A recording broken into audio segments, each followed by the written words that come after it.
Bagaimana sebenarnya sikap seseorang, sikap manusia, sikap kita dalam menghadapi pencobaan yang terjadi di dalam kehidupan kita. Bapak Ibu, terus menuntut Yesus kepada yang belum dicobai oleh iblis. Dan Yesus menjawab dengan firman Tuhan atas semua pencobaan, dan iblis meninggalkan Yesus dan malaikat datang melayaninya. Yesus dikandung oleh Roh Kudus. Roh Kudus turun ke atas Yesus pada waktu yang dibaptis dan keluar dari air. Bahkan Bapa menyatakan perkenanannya atas Yesus sebagai anaknya yang dikasihi.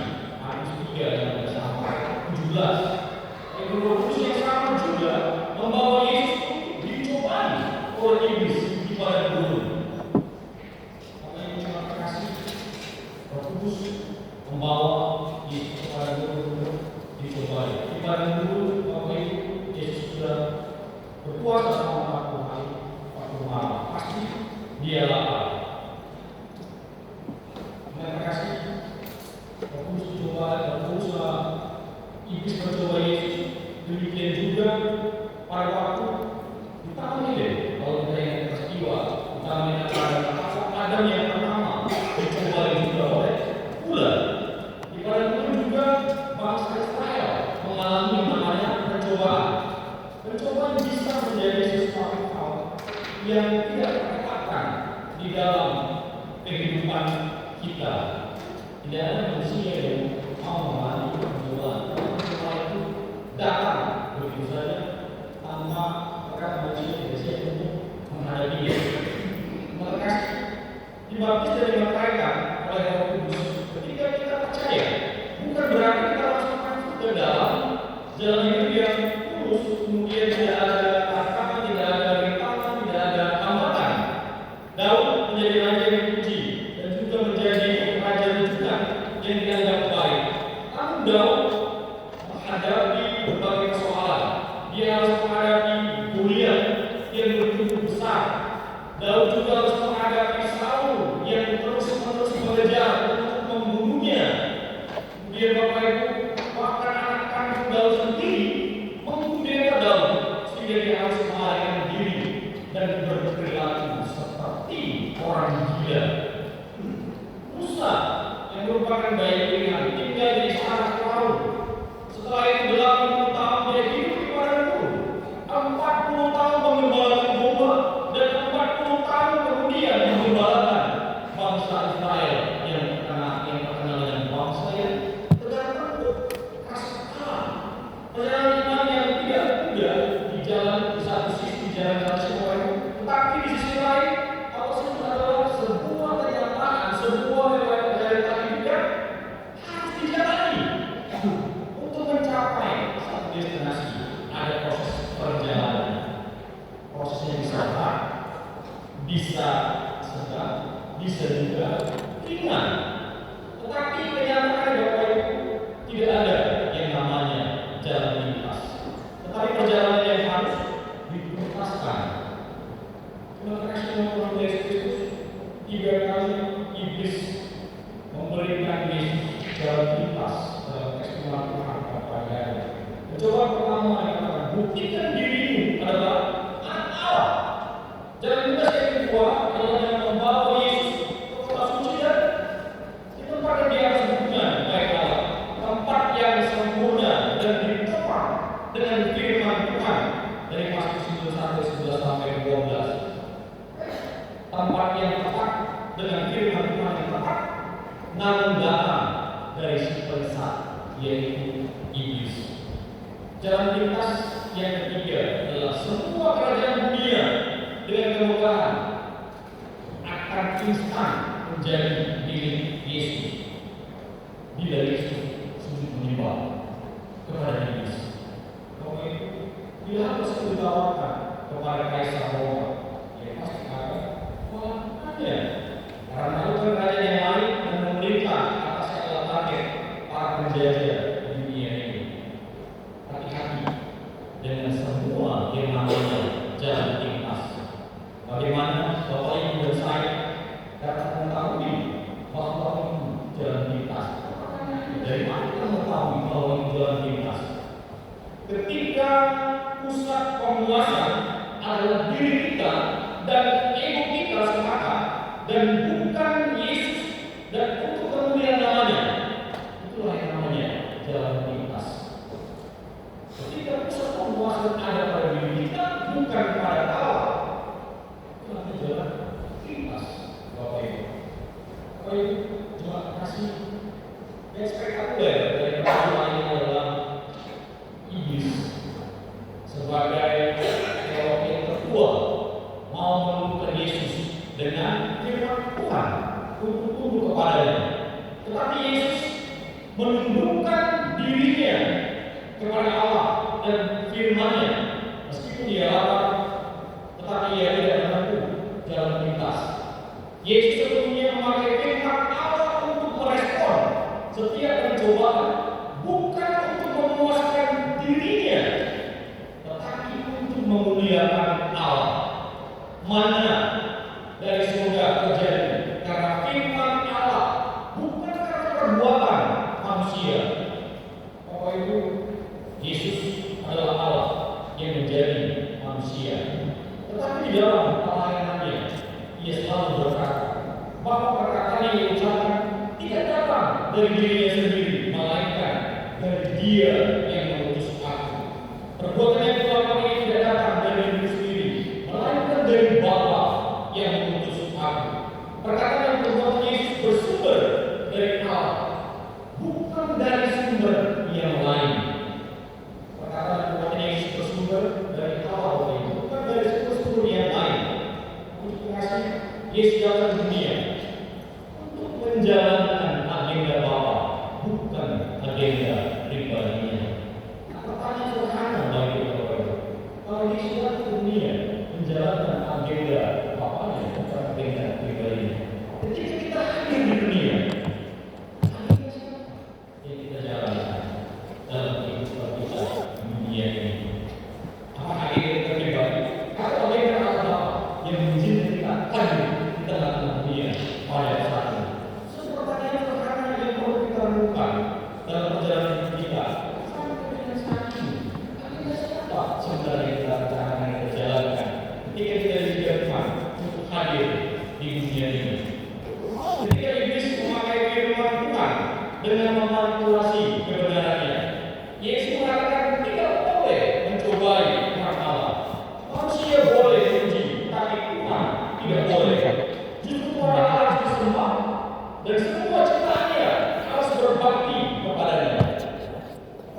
Berapa sering kita berpikir Tuhan untuk membenarkan diri kita dan untuk kepentingan kita dan berhenti pada kita.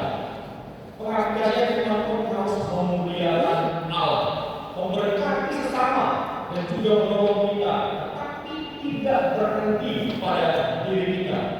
Dengan bahasa terang Bapak Ibu, kita diberkati untuk menjadi berkat. Kita diberkati untuk memberkati orang lain. Jadi berkat itu tidak berhenti pada kita. Apa yang kita salurkan paling pertama kepada keluarga kita, baru kepada orang lain. Ketika Bapak Ibu berkati dalam firman Bapak Ibu, jangan menikmati berkat itu sendiri, tapi bagikan kepada orang lain. Terima kasih Tuhan Yesus. Yesus pada gunung puasa dan menjadi lapar, tetapi dia tidak lapar untuk membuktikan dirinya sebagai anak Allah. Sebaliknya dengan konsisten memakai firman Tuhan untuk taat kepada Allah.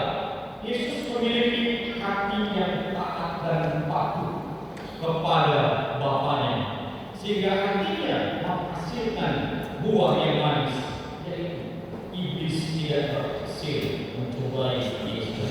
Iblis berhasil mengalahkan Yesus ketika iblis mencobai Yesus. Kenapa? Karena Yesus memiliki hati yang taat dan patuh kepada Bapaknya. Iblis dikalahkan dengan ketaatan kepada Allah dan firman-Nya. Kita ini pada zaman orang yang mencari yang instan-instan dan jalan pintas seperti itu. Di padang gurun Yesus Kristus menang.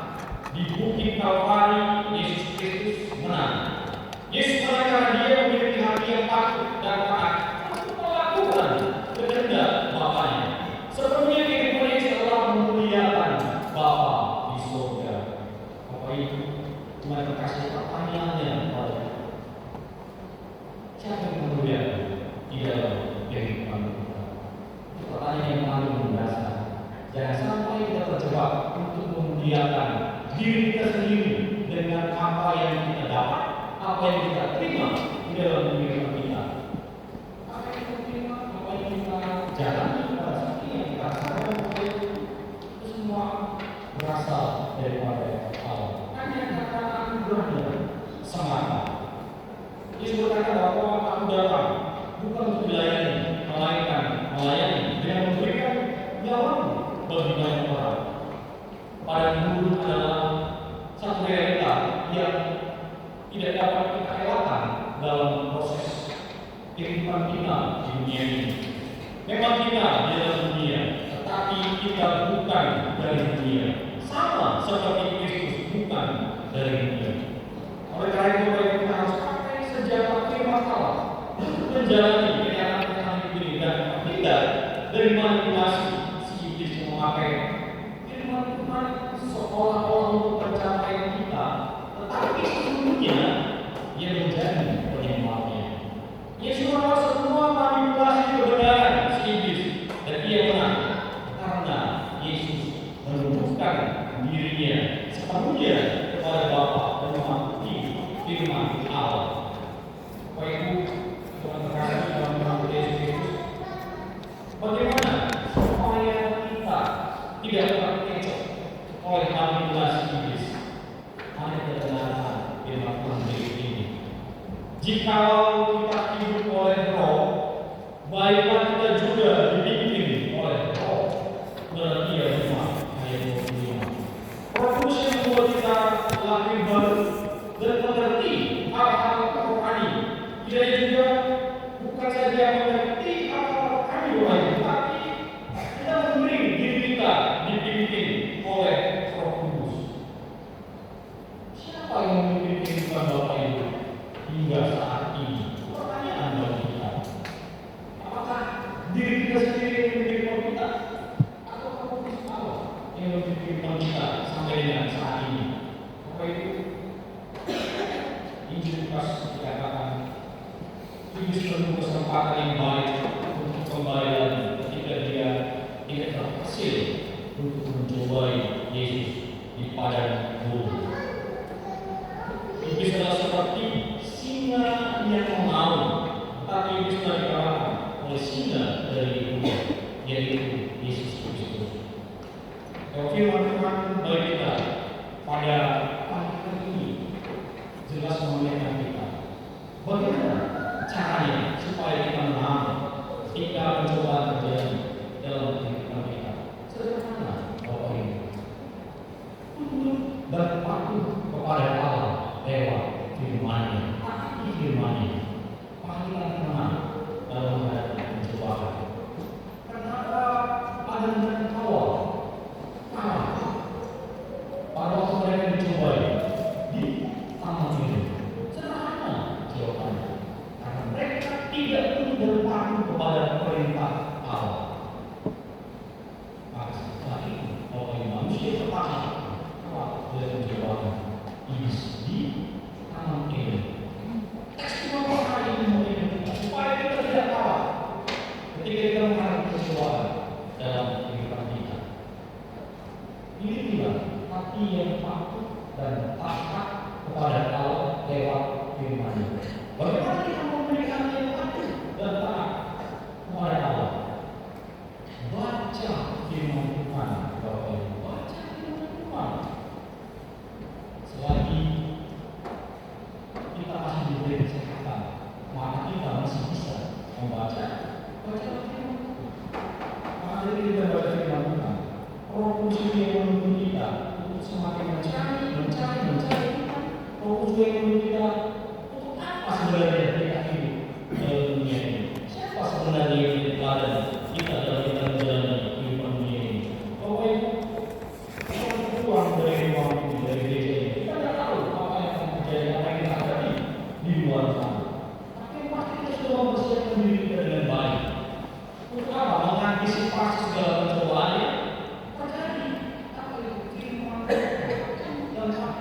kepada firman Tuhan.